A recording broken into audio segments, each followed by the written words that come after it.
শোন ভাই, শোন শোন, তুই যে আজকে রাত্রিরে ডাক্তার ডাকতে গেছিস, এই কথাটা যদি তোর মার কানে একবার ওঠে তাহলে একেবারে দক্ষ দক্ষ বাঁধিয়ে ছাড়বে।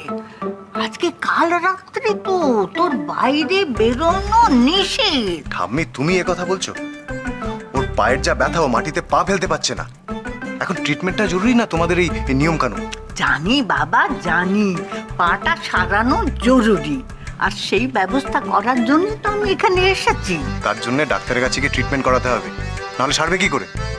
ধরম তোর মনে নেই ছোটবেলায় খেলতে খেলতে কতবারই তো তোর পা মচকেছে, তখন কি আমি তোকে ট্যাঙ্কে করে ডাক্তারখানায় ছুটেছি নাকি? না, পায়ে তুমি চুন লাগিয়ে দিতে।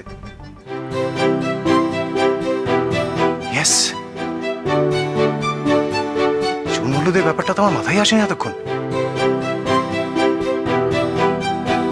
ঠাম্মি, আমি দোকান থেকে চুনটা নিয়ে আসছি, হলুদ তো বাড়িতেই আছে। এখনো পানের দোকান খোলা পেলেও পেতে পারি। হ্যাঁ, আমি চুনটা নিয়ে আসছি। দাঁড়াও।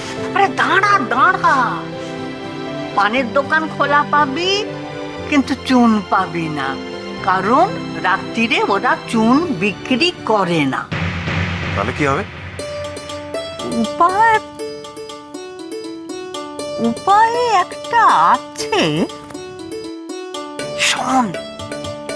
ওই মেজুর পানের ডিবে থেকে চুনের বাটিটা যদি আমি নিয়ে আসতে পারি, ব্যাস, তারপরে ওই হলুদ আর চুন বেশ ভালো করে গরম করে না মেয়েটার পায়ে লাগিয়ে দিবি, তারপরে সকালবেলা ডাক্তার বলতে যা করার করে ফেলবি। ঠাম্মি, ডার্লিং ডার্লিং, সে তো এককালে ছিলুম, এখন কি আর আছি? আমি তো কোলে করে নিয়ে এলি এ বাড়িতে, তখন তো ডার্লিং ওই, আমি কি আর?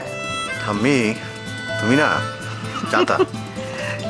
ঘর, আমি আসছি, ব্যবস্থা কত দূর হয় দেখি, চুপ করে দাঁড়া।